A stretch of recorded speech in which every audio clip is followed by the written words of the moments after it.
Šį vakarą mes esame poezija. If for some of you to fall in love is poetry, this night we are poetry.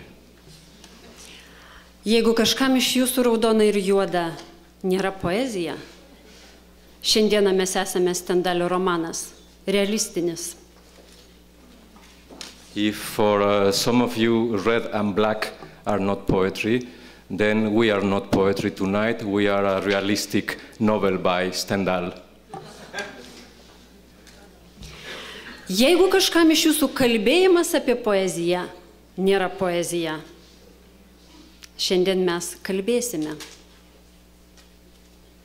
If for some of you to talk about poetry and about poetry is not poetry, then we will not be poetry, and we will talk about that. Bet jeigu jums geri eilėraščiai ir puikūs poetai yra poezija, mes šiandieną juos pristatysime. But if for you great poems, very good poems and great poets are poetry, then we will all be poetry tonight, and we will introduce great poets and great poetry to you. And first is Fast Train, Mexico, Warsaw, Druskininkai, Gerardo Beltrán. Erika Drongite. Enjoy, please.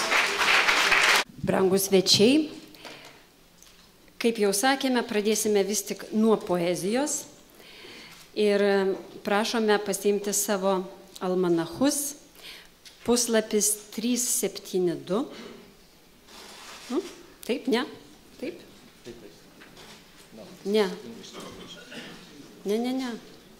English translation, o Lithuanian translation? Angliškai bus. Ne, tu neteisingai užrašai puslapius. Jis mane apgavo. Dabar aš turiu staigiai susigaudyti. Puslapiuose. Ne, aš tuoj. Sigurda Pelsson, Islandija. Kviečiame prie mikrofono. Labas vakaras. Ungæði. Mylja brauð bak við sófan, slíta knappana af bjartsýna blóminu, bölva út í kirkju eins og kjarkur leifir, tvinna blótsyrð út á túni, stoppa vasshrútin, taka snarpan sprett á eftir hænunum, kasta grjóti inn í hlöðu, pissa á hundinn, fara svo inn og kissa mömmu brosandi. Einu konungar Íslands.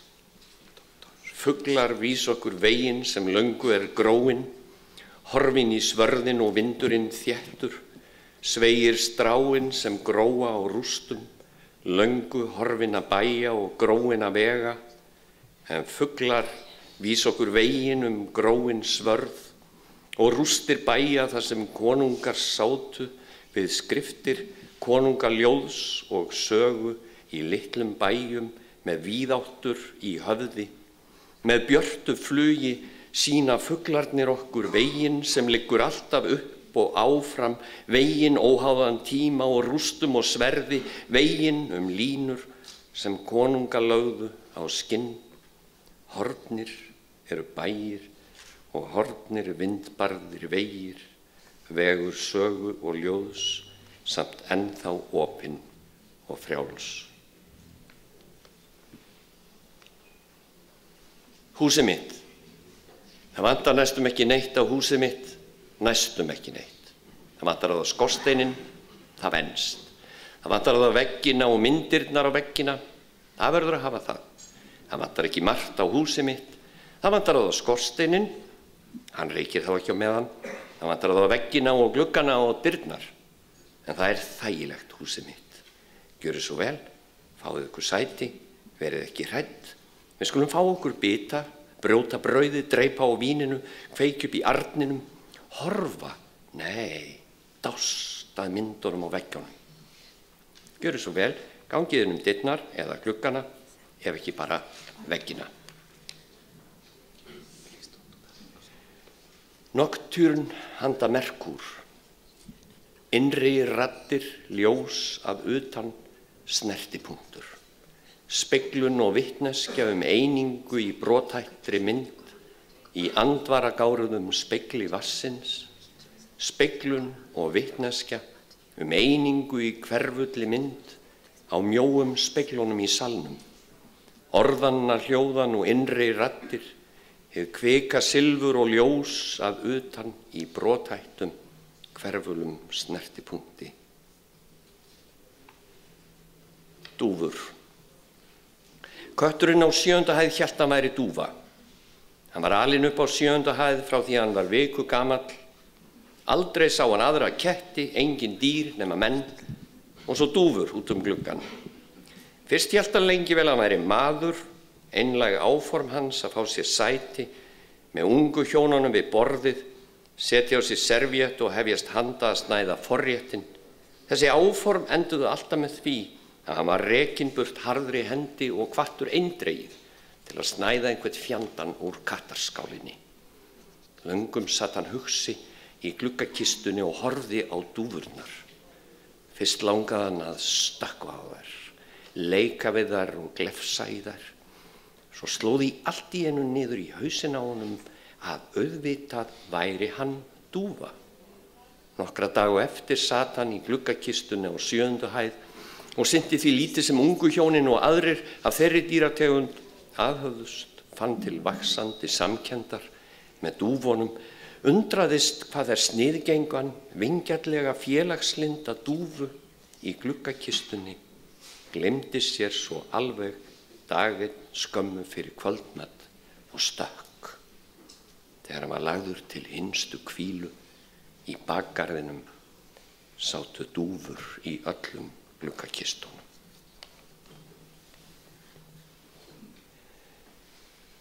Himnastigi, ökklar kvenna stiklandi, stjáklandi yfir mig, ökklar kálfar. Ligg á bakinu á eldhúsgólfi stiklandi 4 konur, uppgötva nýtt sjónarhorn 5 ára. Löngu síðar skildi ég að manneskjan dragspil, emjandi harmonika þaninn af þrá milli jarðar og himins, himnastigi alla leið frá ökkla. Leiðir skilja. Eftirlitsmyndavélarnar taka myndir af vindinum, þar sem hann reikar með hvítan blindrast af milli húsanna, taka myndir af óttanum sem fylgir honum glær í humáttina. Við skulum veifa þeim varkár áður en við förum yfirveguð í hina áttina. Mes nuoširdžiai dėkojame Sigurdui Palsonui ir jo vertėjai Jurgitai Marijai Abraitytei. Dabar noriu pakviesti žmogų, kurį labai myliu. Biografija labai turtinga, jos irgi neskaitysime, tik vieną momentą norėčiau pažymėti. Tai žmogus, kuris išvertė Koraną į latvių kalbą ir ši knyga, didžiulė, puikiai knyga, neseniai pasirodė. Aš labai jį sveikinu. Uldis Berziņš, Latvija. Labas vakars, good evening. That's my fault. We don't have the English text. I just didn't send them. But I'm still trying to improve my character. And if anybody will give me his or her mail address, I can send, maybe not those texts, some other texts, which I find. Well, will I read all the poems or only some of them? You can try and... The first poem... Un pēdējo mēs lasīsim kopā. Oh, yeah. Labi? Yeah. The first poem is, well, about a situation, a historical situation in Latvia in 1944. Well, the Red Army is approaching Riga and many families, many escaped with Germans, Some decide to stay, and one friend is departing with Germans, one is staying. And just I wrote a short poem in Poetics of the first half of 40s, and the text which could be written by the departing man, the one of the friends who is escaping the Germans. And then I destroyed that text and just left marks, a few exclamation marks, and then just in the text. Now I'm going just to read it in Latvian. 1944. Tekstu meklējot. To es zinu, ka tas ir pavisam miršu svešumā, tak relatīvi brīvs. Nezinu, uz ko tu šobrīd ceri. Drīz tu priecāsies, ka tu vēl dzīvs. Pārāk atklāts es ar tevi biju. Pārāk daudz, kur esi bijis klāt. Patiesībā labi, ka tu nebrauc. Nevarēsi mani kaitināt. Gleznas kastēs. Grāmatas, lai paliek. Ņem no traukiem, kas tev liekas skaists. Ņem, ko varēs pārdot. Tev ies skarbi, kādēļ izdevību garām laist. Patiesībā priecājos par tevi. Man tas tīk, ja kāds uz sevi tic. Nezinu, kurš risinājums labāks. Katreiz manā vietā izlem cits. Atceries, tu piemānīji man ar tām hipotēkām. Tu ņird, zini, es tev smalki atdarīju. Kā? Es neteikšu, jo tu ir slima sirds. Gribu noformulēt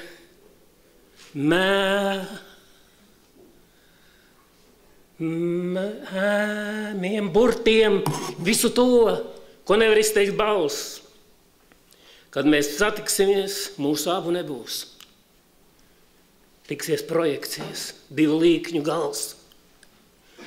Man tāds neliels lūgums, ja tev iznāk iet gar kapiem, man vairs neiznāks. Aspāzija aizdas, noliec puķi, vai šī vainīga, ka Rainis āksts. Rainis and Aspāzija are two Latvian poets, well, maybe greatest poets of the first half of 20th century, husband and wife. So he was Hegelian philosopher in a way, and he believed in progress and in great future of small nations. So the departing man who is seeing his homeland destroyed says that Rainis was mad. Malkas cirtējs. Pētera Brūvera motīvs. Vai varāja ļaudis, malkas cirtēji un kazugāni, tai brīdī jūs iznāksiet plašumā. Kas tā par esību te? Dažus soļus laukā no brekšņiem. Re, tā sāļā, zaļā ādama asins, tā, kas āda un sēdi dzēju i arheoloģiju, nav apvāršņa. Uzreiz tur uzrakstījies mezozojs. Plikstu bridīs salgā, svinīgie solījumi ietatuvēt acīs, kā tāds sarkans linums. Acīs? Jocīgi, ka vairs nekārpās putns zem kreisā pleca. Tu vēl nezini, ko tas viss tagad nozīmēs. Nu viss tie viļņoties, šūpoties, brīze un nesāt augstu. Vai tur tālumā būs arī salas? Vai klusumam arī būs savas sirēnas? Klusais jūras brauciens, laikam tūliņ sāksies, nevēsmīs. Man atkal sāksies nekad, un jūs mani vairs nesaklausīsiet. Mana piramīda nav uzcelta faraona. Malkas šķūnītis ir līdz pusē jau pilns mammu. Otrā kredītkarta ir tukša sieva. Meitenītis, piedodiet, bet no jābriena. Paša bērēs no sākuma līdz beigām plaģiāts. Cik foršs bērēs manās, kā parasts, ar prastām runām, ar mērenu pagramstīšanos kādēļ ar pupiem, ar paviršu salikšanos, bet bez attiecības skaidrošanas, kaut daļa bērnieku jau gados un nemaz nav sadalīti smaržīgi ēgļu vainagi. Ne par ko es neesmu atbildīgs. Vienīgi brūvers ar leiti sakaujas. Sirdsapziņa tik tīra, kaut dažam palicis naudu parādā. Neviens man nav jāžēlo. Ka es vienīgais nevaru iedzert par aizgājēju, tas ir muļķīgi.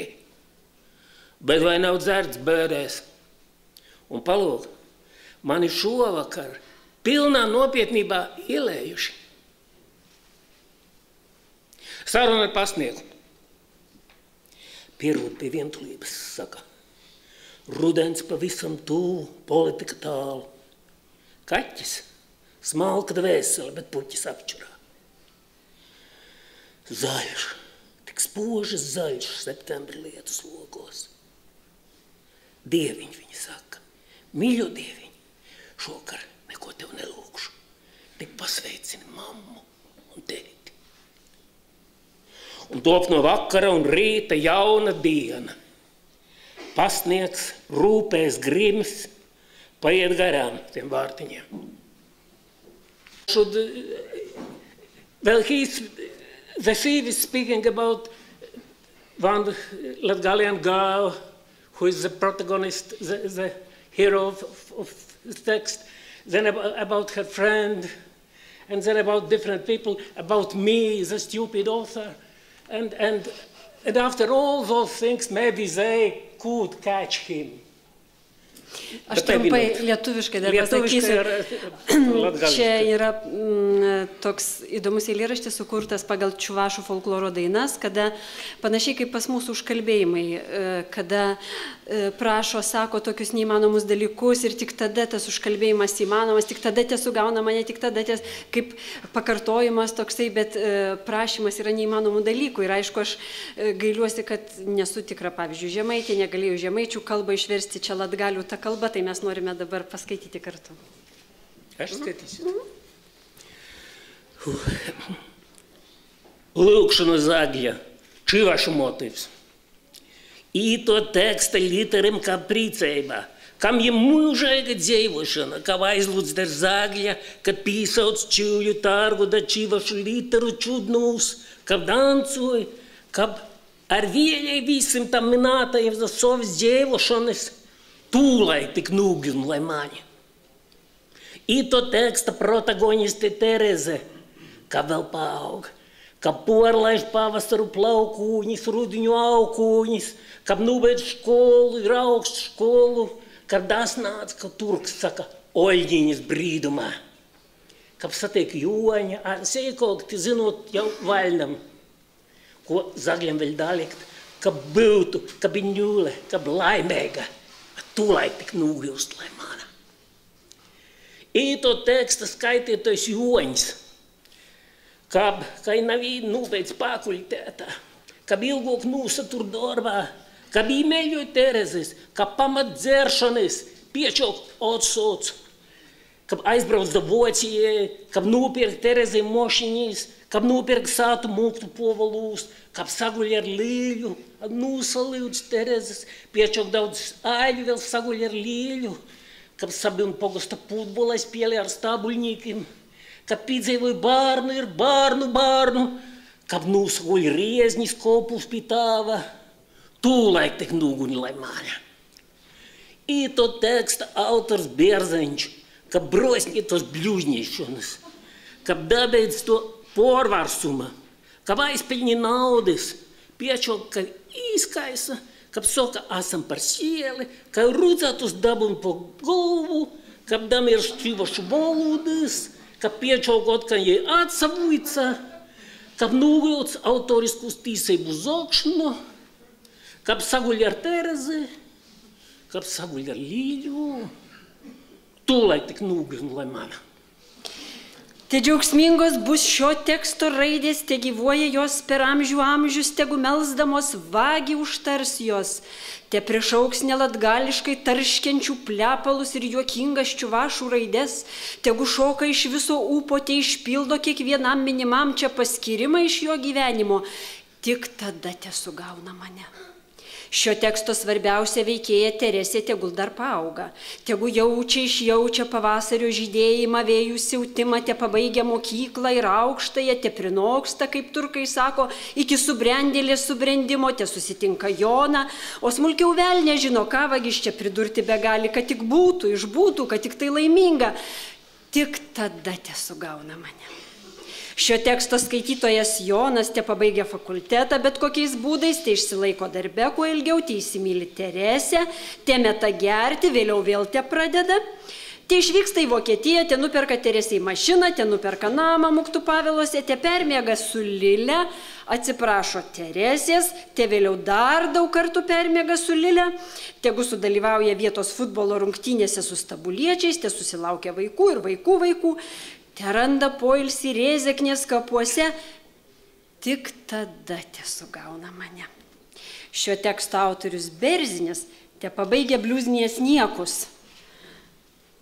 Te pabaigia tuos vertimus, te pinigų užsidirba, vėliau te išleidžia, te sako jisai sėlis, te rudzatuose gauna galvon, te užmiršta čiuvašų kalbą, te iš naujo jos vėliau mokos, te sugauna jį autorinių teisių sargai plagijuojantį. Te jis permiega su Teresė, te jis permiega su Lyle, tik tada te sugauna mane. Labai. Dabar kviečiame svečią iš Airijos, Denisas O'Driscollas.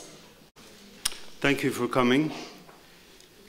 I want to thank Cornelius for inviting me and allowing me to take part in this great festival, and also to thank Kerry Keys and Agvilla for their help, and also my translator, who is Lamentas, who is here, and who rarely translates poetry, I believe, but then he may have mistaken my poetry for prose.